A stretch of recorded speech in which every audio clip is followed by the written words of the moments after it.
You have plenty of people in your life, but most days you feel like no one actually knows you. And the strange part is, you don't think you're doing anything wrong. You show up, you're kind, you have conversations, you send the occasional voice note. But real, deep, I can call you at 2 a.m. friendship?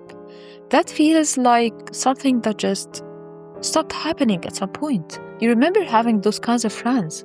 You might still have one or two from years ago, but building new friendships, ones that actually go somewhere, feels completely different now. Like you're missing a step that used to come naturally. And the harder you try to figure out why, the more confused you get. Because it's not that you stopped caring about connection, you care deeply. You think about it probably more than you want to admit. So what changed? I'm Em. This is Dose of Confidence. And today we're talking about why making friends as an adult is genuinely hard. Let's break this down. The thing most people get wrong when they think about making new friends is that they assume the problem is awkwardness, or a business, or the wrong environment. And while those things matter, they're not the root. The root is something different. Friendship, real friendship, doesn't start with a deep conversation or a vulnerable moment or even a strong personality match. It starts with repetition. Think about every close friend you have ever had. How did you actually meet? Chances are you didn't have a single defining conversations that logged it in. You just kept showing up in the same place. You sat near them in class. You saw them at practice 3 times a week. You worked the same shift. You left down the hall. None of those encounters felt significant, but they were doing something. Every small interaction was quietly building familiarity. Every time you saw that person's face, your brain was registering them as safe, as known, as part of your world. That's how trust forms, not through depth alone, through repetition. And as adults, we mostly don't have that anymore. We meet people, we have good conversations, we even feel genuine chemistry sometimes, but then we go back to our separate lives, and the relationship just stays where it is. Not because either person lost interest, but because there was never enough unplanned, repeated contact for it to grow into something real. That's the part that no one names. It's not a personality problem, it's a structural one. The scaffolding that friendship quietly grows on.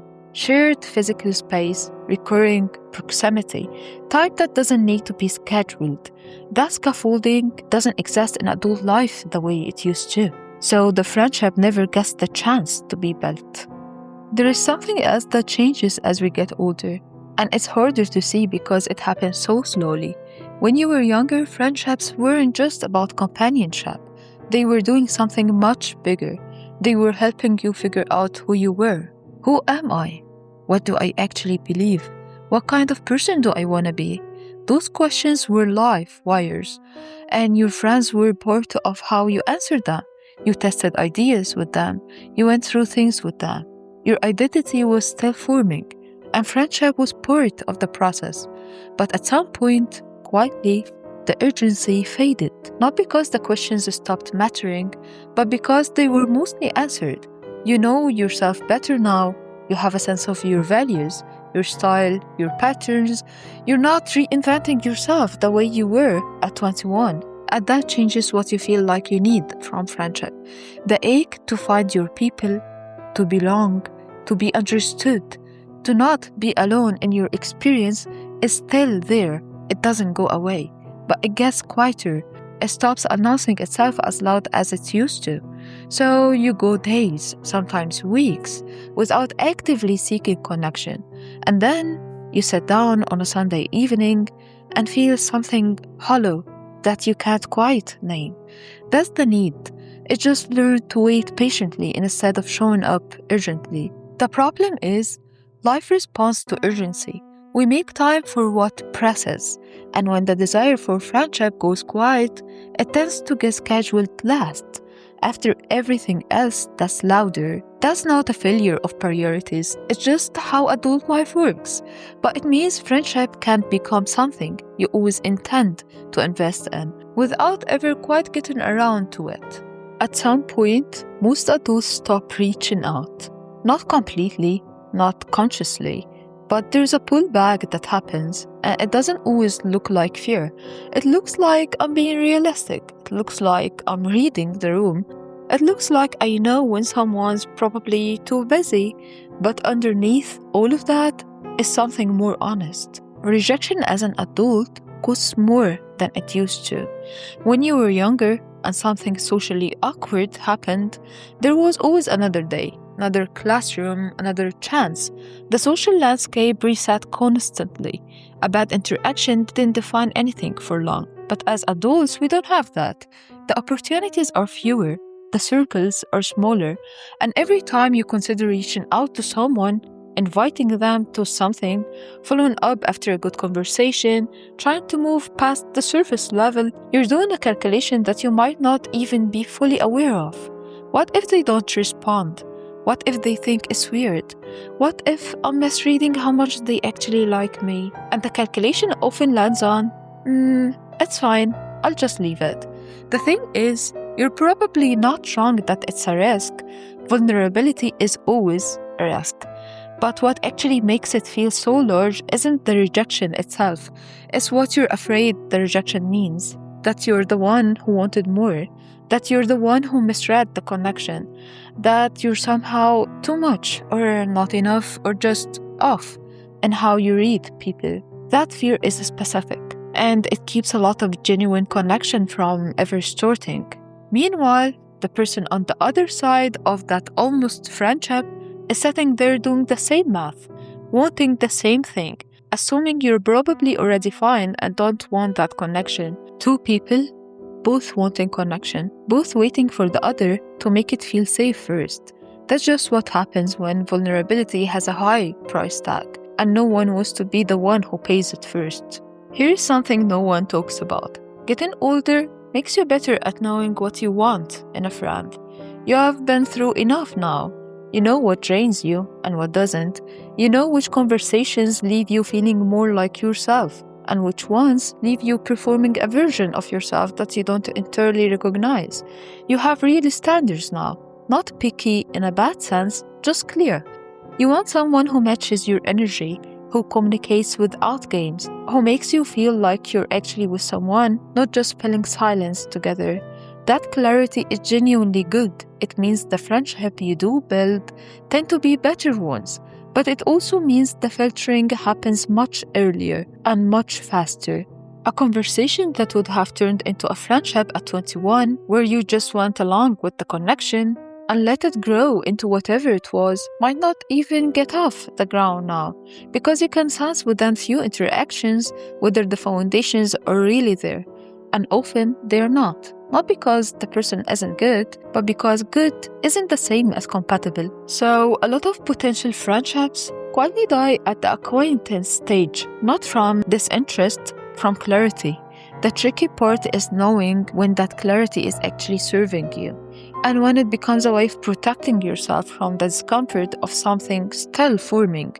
Real friendships, even the ones that go deep, almost always start slightly awkward, slightly uneven. They need time to find their space. If you exit too early, you can miss something that just needed more time to become that deep connection you are longing for. There is also something happening at a bigger scale that doesn't get named enough. Modern life is not designed for friendship, not in a way that was planned, just in the sense that the structures we live inside, the way work is organized, the way cities are organized, the way relationships are increasingly mediated through screens, none of it is built to support that kind of slow, accumulated closeness that friendship needs. We move more than any generation before us. Jobs pull us to new cities. Relationships do too. And every major life transition has the potential to scatter the friendships you were building. So every time you move, you take a loss you can't fully account for. Not just the friends you leave behind, but the history you were building, the inside jokes that were just starting, the trust that was 3 months in. You have to start over, again. And the starting over gets harder each time because you know exactly how long it takes. You have done it before. You know that building something real takes a year, maybe two, and some part of you wonders if it's worth investing when there is always a chance the distance will come again. There is also something more subtle happening.